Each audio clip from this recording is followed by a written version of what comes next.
Hey everyone, today we're going to spend 90 seconds at one of the best aerial views of Washington, D.C. at the old post office clock tower. Yes, we are here on Pennsylvania Avenue Northwest, the 1100 block, but we're not going to enter the tower on Pennsylvania Avenue. We're going to walk around to the 12th Street side.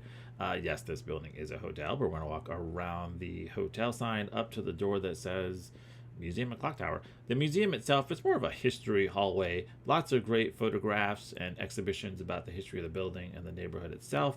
You can spend little time in here if you like, but if you really want to go up, just head right to the elevator. Take it all the way up to the 270-foot level where the observation deck is. Now, the observation deck is open on three sides, so if you go during the winter like I did, just remember to bring your jacket. It gets chilly. But from here, you can see everything. There's the Washington Monument not too far away from here, the Capitol Building, the rest of Pennsylvania Avenue, Federal Triangle.